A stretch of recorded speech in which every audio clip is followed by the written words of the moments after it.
Saudara-saudariku yang terkasih, ada satu topik yang saya bahas pada kesempatan ini berkaitan dengan ajaran Bapak Paus Fransiskus. Beliau sudah wafat pada tanggal 21 April 2025 yang lalu dan sudah dimakamkan pada tanggal 26 April 2025. Tetapi ajarannya itu pasti terngiang di telinga kita.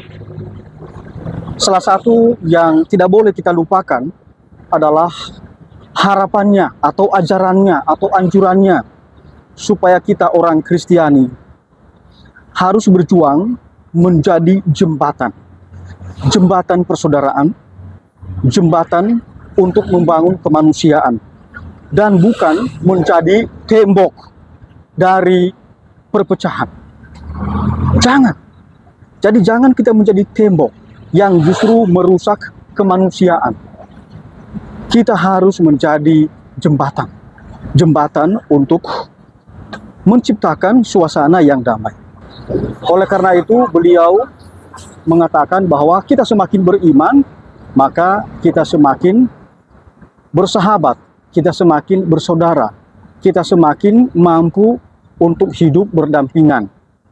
Jadi, wujud dari iman kita akan Kristus, kita yang menjadi jembatan persaudaraan, menjadi jembatan kemanusiaan. Dan ini yang dia ulang-ulang ya, Bapak Paus Fransiskus. Nah, saudara-saudariku yang terkasih, yang sangat menarik ketika diadakan misa pemakaman Bapak Paus Fransiskus di Basilika Santo Petrus, Roma. Saya hadir di dalam misa pemakaman itu. Dan yang menarik adalah semua pimpinan Gereja Katolik Timur itu datang di dalam pemakaman itu. Jadi tidak hanya gereja ritus Latin, tetapi semua gereja Katolik yang mengakui ya Paus sebagai pimpinan tertinggi, mereka juga hadir. Dan pada saat itu juga mereka melantunkan ya lagu perkabungan. Ya, mereka ambil ritus Byzantium dan ini sangat menarik. Nah, teman-teman yang terkasih, Bapak Paus Fransiskus justru ya menjadi ya jembatan untuk mempersatukan, untuk memperlihatkan kepada dunia bahwa Gereja Katolik itu membangun persekutuan, membangun persatuan ya, dan bukan perpecahan.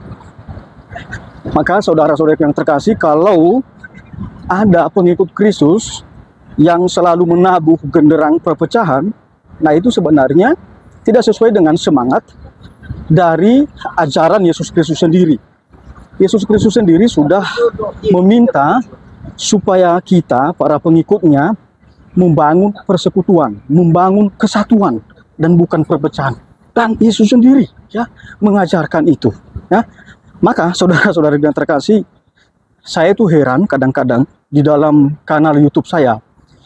Walaupun saya mengajarkan secara khusus berkaitan dengan hukum gereja atau aturan perkawinan atau dokumen-dokumen gereja, tetapi ada saja saudara-saudari kita yang menyampaikan komentar tetapi justru menabuh genderang perpecahan dan kebencian. Maka saya menghapus beberapa komentar itu, tetapi juga ada beberapa yang saya komentari karena bagi saya penting juga untuk diluruskan hal-hal yang tidak sesuai dengan ajaran Kristiani dan secara khusus ajaran Gereja Katolik. Saudara-saudara yang terkasih, di dalam aturan gereja ya sudah ditegaskan bahwa kalau kita menyampaikan ajaran itu tidak boleh merugikan ya komunitas umat beriman atau komunitas Gereja Katolik. Oleh karena itu, kalau kita menyampaikan ajaran itu harus sesuai dengan ajaran Tuhan Yesus Kristus sendiri berdasarkan kitab suci dan juga tidak bertentangan dengan tradisi suci dan magisterium gereja. Ketiga fondasi iman ini sangat penting untuk kita. Lalu hal lain yang ditegaskan oleh Bapak Paus Fransiskus selama beliau menjadi Paus dan juga jauh sebelumnya, yaitu supaya gereja ya terbuka untuk semua. Supaya gereja menjadi rumah kemanusiaan yang terbuka untuk semua. Ini luar biasa ya, apa yang diajarkan oleh Bapak Paus Fransiskus. Oleh karena itu, Bapak Paus Fransiskus itu membangun ya persaudaraan kepada penganut agama lain, kepada Islam. Kalau kita lihat ya, Paus Fransiskus beberapa kali bertemu dengan pimpinan dari agama Islam, bahkan kepada Imam Al-Azhar itu ya, dan mengeluarkan dokumen bersama untuk membangun persaudaraan bahwa kita semua adalah saudara-saudari ya. Lalu juga bertemu dengan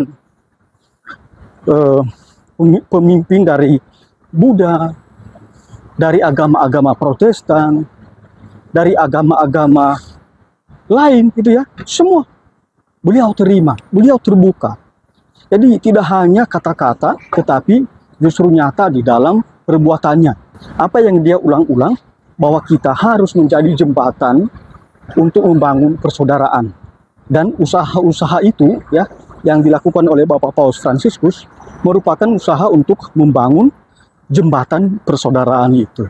Jadi usaha yang luar biasa. Bahkan Bapak Paus Fransiskus juga menekankan supaya kita menjadi agen perdamaian. Maka selama Bapak Paus Fransiskus menjadi paus, berulang kali beliau menyuarakan supaya peperangan dihentikan, konflik dihentikan. Bahkan kalau kita lihat, Bapak Paus Fransiskus pernah mencium kaki dari pemimpin Sudan Selatan.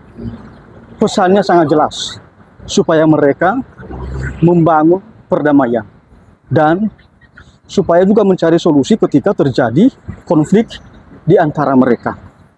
Kalau terjadi perang, maka yang menderita adalah kita, manusia, dan mereka yang tidak berdaya, ya, anak-anak, perempuan, orang-orang miskin.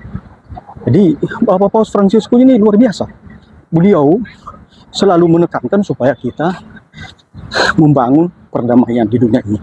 Jadi saudara-saudara yang terkasih, marilah kita doakan keselamatan jiwa dari Bapak Paus Fransiskus, dan kita selalu ingat beliau di dalam doa kita, karena kita percaya bahwa beliau menjadi pendoa juga bagi kita. Tuhan memberkati.